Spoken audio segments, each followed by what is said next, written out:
What's up, everyone? Welcome to this day in Philly Sports History for April 1st, 2024. I'm your host, Jim Montgomery. Welcome to a Monday edition of the podcast. April Fool's Day, Easter Monday. No tricks I'm playing today at all. Just not feeling up to it. It is the first of the month, so time to update my weight loss journey. If you remember, I said I wanted to lose 51 pounds by the end of the year. March was kind of rough. I gained 1.8 pounds. I did the 50 sit-ups, push-ups, and body weight squats every day for the month of March. But I'll chalk it up to March Madness and just coming off of spring break. Drank a little bit more than I normally would watching basketball. My diet wasn't as good. For whatever reason, I'm a creature of habit. I need that structure as much as I complain about it, but having the structure during the week to get up and work out, eat well, and all those things. But we'll get back at it. For April, I'm going to drink a gallon of water. Every day I was reading up and saying it will definitely curb my appetite a little bit, as well as I think a gallon is roughly, they say half your body weight, but I'm going to do a gallon because, I mean, that's a lot to get started. But hopefully you had a successful month.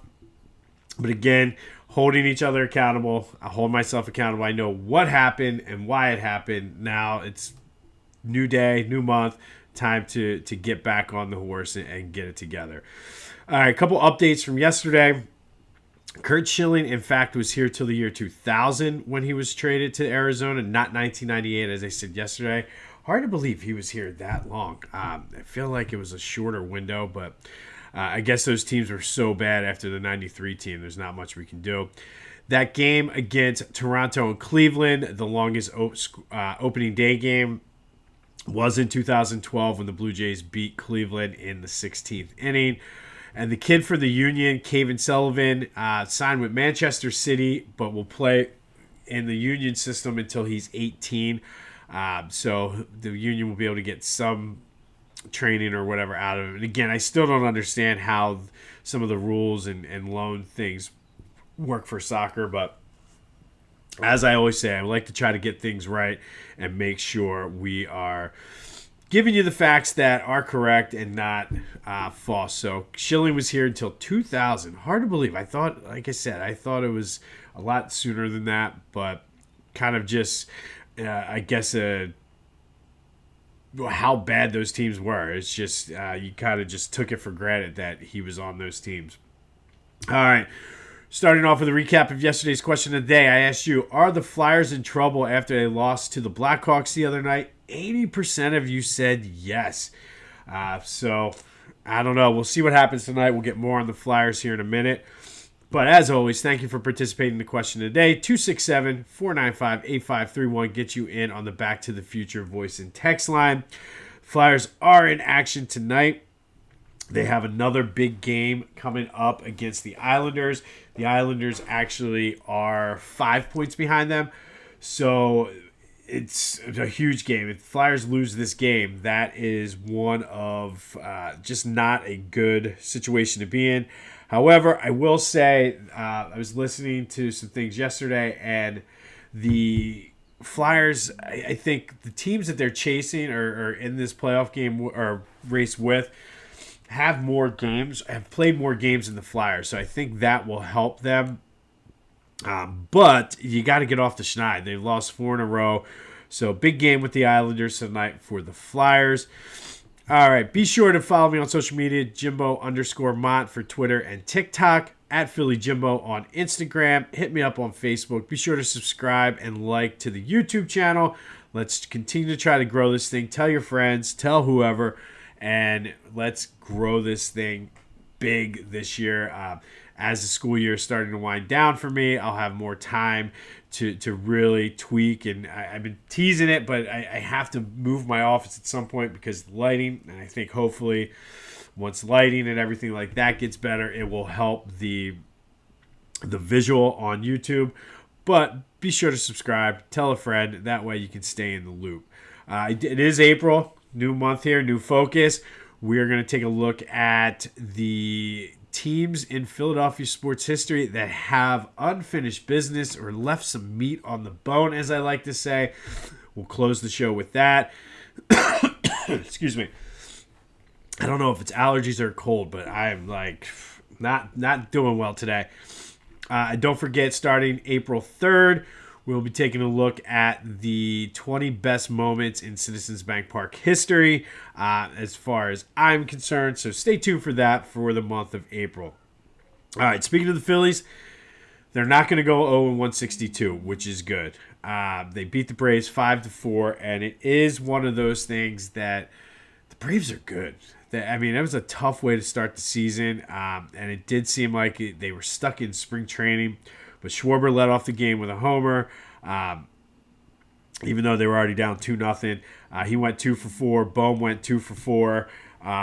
But Johan did not have a hit. He did have a hustle play that led to a little bit of a rally there.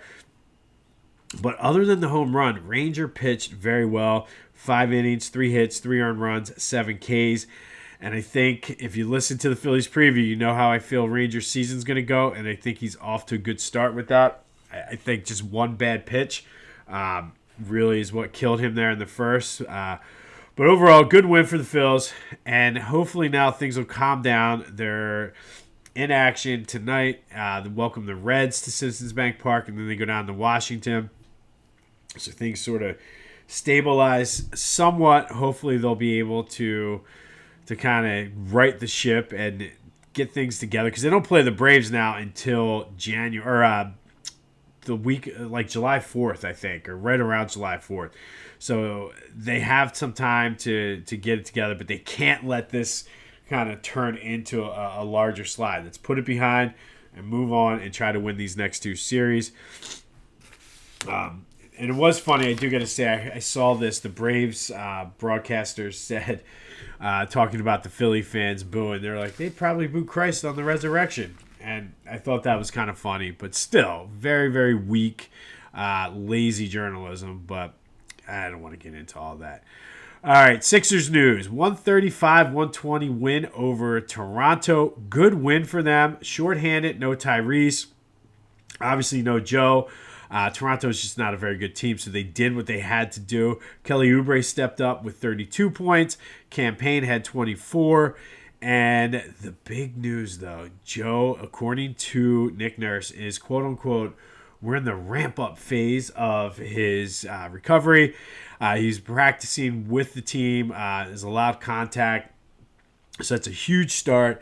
I would not be the least bit surprised. I doubt he'll play tomorrow, but I wouldn't be surprised if we see Joe by the end of the week, which is a welcome sight, as we're a game and a half behind Miami for the 7th seed, 2 games behind Indiana for the 6th seed. Would love to get that 6th seed and not have to worry about playing in the play-in. But good news on the Joel Embiid front. Hopefully that will maybe turn the fortunes of the entire city around. I mean, between the Phillies opening start, the Flyers being on the schneid, and the Sixers have been in a tailspin since Joe went out. So maybe him coming back will right things over here and get us going where we need to be. But no Eagles news, really. But Devontae is still not signed. Howie, what are you waiting for? Hopefully that is something that gets done very, very soon. But now that the Phillies are off the schneid, you can safely go back to phillygoat.com and buy your Phillies gear. They have you covered. Cannot wait for my shoes to come and show you guys. But they have plenty of t-shirts. You can match up the shoes, the hoodies if you like to wear a hoodie down at the shore. Just go check them out. Use the promo code Jim Montgomery for 10% off your order. phillygoat.com. Stock up on your Philly gear. We won our effing trophy back. Wiz Wit, the Fanatic, our Lord and Savior, or it says our Savior, I forget, Jesus Bryce, I think, or whatever. Just Bryce Harper. Just get it. Go to phillygoat.com. They have you covered. Use the promo code Jim Montgomery for 10% off your order. That's phillygoat.com. Use the promo code Jim Montgomery for 10% off. All right. Today, we're going to go through our final March Madness theme for at least for the time being. And today we're going to go back to 1985.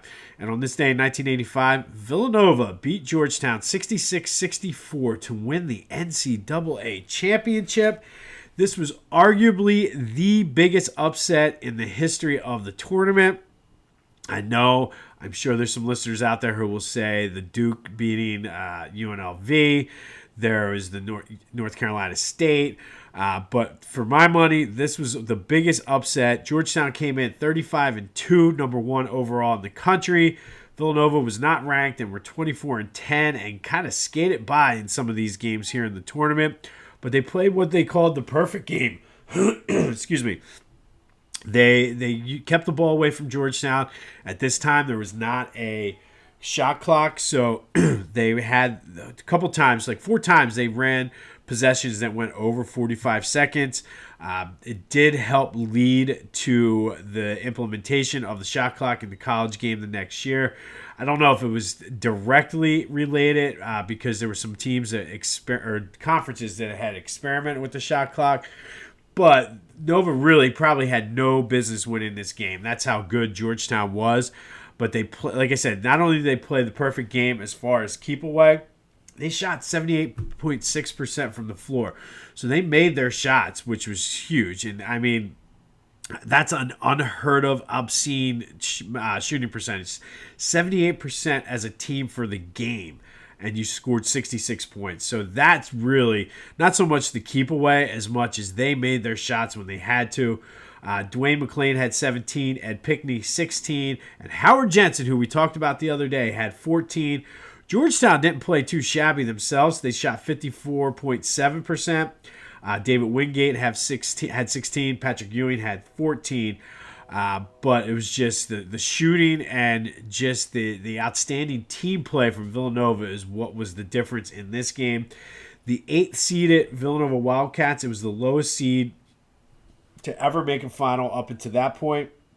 Butler did it as an 8 seed in 2011, Kentucky in 2014, and then North Carolina in 2022. Still to this day, the lowest seed to ever win. I guess it's the lowest seed or highest seed. It's a good question. Either way, 8 seed is the highest seed? Either way, no team ranked 1 through 7 or 8, whatever. 8 seed, we'll go with lowest. 8 seed is the lowest seed to ever win it. That year in the Final Four, 3 of the 4 teams were from the Big East, so that just goes to show how dominant they were back then. But it was the Villanova Wildcats on this day back in 1985, beating the Georgetown Hoyas 66-64 to win the national championship. I'm going to look into that because I don't know if it's the highest or lowest seed. To me, the higher seeded team would be Georgetown. So we'll go with lowest, but I will confirm that. Becoming the first ever 8 seed and lowest seed ever to win the NCAA tournament. There has been a handful of 11 seeds that have made a run to the tournament, including the NC State Wolfpack this year. But we'll see what happens with them. The NC State women also made the Final Four, so it's a good time down there in NC State. Congrats to my cousin Brandon, who is one of the scouts and quality control assistants down there for the NC State women. Good job on getting to the Final Four. But on this day, it was Villanova beating the Georgetown Hoyas 66-64 to win the NCAA championship. All right. Today, or in April, what we're going to do is unfinished business. So Philly teams who have unfinished business on the field, on the court. Basically, this isn't necessarily teams that made it to the finals, although there'll be some teams that did make it to the finals that will be included. But we're going to take a look at teams that had high expectations that just did not get there. Kind of like if you're out with somebody who eats wings but they don't clean the bone. They left some meat on the bone. And today we're going to start with hockey. And we're going to go from the 2009 to 2011 Flyers. In 2009-2010, there were a lot of changes going on with the Flyers heading into the season. They got off to a so-so start, which led to John Stevens getting fired. Enter Peter Laviolette. kind of righted the ship, and then all of a sudden injuries started to take their toll on that team. So much so that they were not too far off from where they are now, kind of hanging on. They ended up being in a do or die game against the Rangers that year. Win, and you got the 7th seed, lose, and you went home.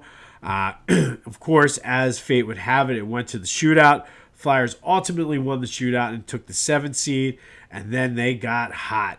It was almost like they had new life getting into the playoffs. Beat the Devils 4-1 in the first round. And then the 6th seed Boston Bruins upset the 3 seed Buffalo Sabres. So it set up the 6 versus 7 Flyers versus Bruins. Flyers went down 3-0 and forced Game 7. They battled back, forced Game 7 on the road, and then got down quickly 3-0 in the first period of Game 7. Still came back to win that game. And at that point, everybody thought they were a team of destiny. They became the third team to be down 3-0 and come back and win a series in NHL history. Montreal upset the Capitals, so it pitted the Montreal Canadiens, the 8th seed, versus the Flyers, the 7th seed, to see who went to the Stanley Cup. Montreal also upset our favorite rivals, the Penguins. Flyers just dominated the Canadiens 4-1. Moved on to play Chicago Blackhawks in the Stanley Cup Finals. And really, they lost 4-2, but it was a much closer series than what you would think. There was a couple blowouts, but 4 of the 6 games were decided by 1 goal or less. So the Flyers were definitely in that series, forcing overtime in Game 6 before, I believe it was Patrick Kane hit the game winner in overtime. And I just remember thinking, it didn't go in. But they lost the Stanley Cup Finals. It was the Flyers' 6th straight and counting loss in the Stanley Cup Finals. The next year, though, 2010, 2011, expectations were high, and for the most part, throughout the season, they met those expectations. They won the Atlantic Division, had the 2 seed, but then got swept out of the Eastern Conference semis by the Boston Bruins. And again, that team, these 2 years of Flyers hockey, there was a ton of meat left on that bone. They had the unexpected trip to the Stanley Cup Finals, but they showed the next year that it wasn't a fluke, and then they just couldn't get it done in the playoffs, which post the last Stanley Cup win the Flyers had in the 70s typically has been their MO, is not being able to close out the deal in the playoffs. But the 2009 to 2011 Flyers are today's Philly team who has unfinished business. And man, it was just as good of a chance as any for them to bring home a Stanley Cup. Just could not get the job done. And as we mentioned on this podcast a few different times, that year in the Stanley Cup, the Flyers sort of ignited the Blackhawks to have a little bit of a mini dynasty. They won a couple more, or at least one. At least one more Stanley Cup. So typically the Flyers, when they lose a Stanley Cup, it's either to a team that's in the middle of a dynasty or getting ready to start one, and this was no different. But the 2009 to 2011 Flyers are today's Philly team who have unfinished business when it comes to winning a title. And again, I kind of got this idea, from the NFL Network, the Missing Rings series that they do. But I figure we had so many teams that have come so close, and not just the ones that have made it. Like, obviously, this team made it to the Stanley Cup Finals, but that next year, there's no reason you get swept by the Boston Bruins, who ended up being on the verge of starting something great as well. So 2009 to 2011 Flyers were certainly disappointing, especially during that time, because you had the Phillies were dominating. You had the Eagles, who were the 2008 Eagles, went to the NFC Championship game. So expectations certainly were high, and during that time for the Eagles, they had with Jeff Garcia. It's like the last hurrah of Andy Reid's tenure there with Mike Vick, Jeff Garcia, Foles. So ultimately, it was just not meant to be for this Flyers team. On this day in 1985, Villanova beat Georgetown 66-64 to win the national championship. So we just talked about two underdog stories, and that leads to today's question of the day. What is the biggest underdog story in Philly sports that is nonfiction? Not Rocky, but is nonfiction. Is it the 85 Villanova Wildcats team? Is it that 2010 Flyers team with that improbable run and coming back from being down 3-0 and then being down 3-0 in Game 7? The 93 Phillies or the 2017 Eagles? And you can certainly make a case if you want. Let me know this. For the 2000-2001 Sixers, although I don't know if they were underdogs until the NBA Finals. That's why I left them off of this list. But what is the biggest underdog story in the history of Philly sports? 85 Villanova Wildcats, 09-2010 Flyers, the 93 Phillies, or the 2017 Eagles, who won Super Bowl 52. Hit me up on the Back to the Future voice and text line, 267-495-8531. Get you in. I'm really anxious to see where you go with this. Kind of tough for me. I might have to go with the 93 Phillies on this one. But, like I said, let me know which one of those teams is the biggest underdog story in Philly sports history in honor of the Villanova Wildcats winning the national championship on this day in 1985. Looking forward to the Phils being back in action. Big win for the Flyers tonight. Or hopefully it's a big win for the Flyers tonight and the Phils. I'm just waiting for two things now today. I'm waiting two things. I need to hear that notification that Howie extended Devontae Smith, and Joel Embiid is expected to make his return on whatever day it is. I would not be surprised if he plays tomorrow, but I'm certainly expecting it this week. But let me know the biggest underdog story in Philly sports history. Is it 85 Nova, 2010 Flyers, the 93 Phillies, or the Super Bowl 52 Eagles? Let me know. I can see the argument for any of them. Go enjoy your Monday. It's going to be a rainy start to April, but you know what they say, April showers bring May flowers, so I guess we just got to suck it up. But this has been This Day in Philly Sports History. I'm Jim Montgomery. Go have yourselves a Monday, and until next time, I'll see you when I see you.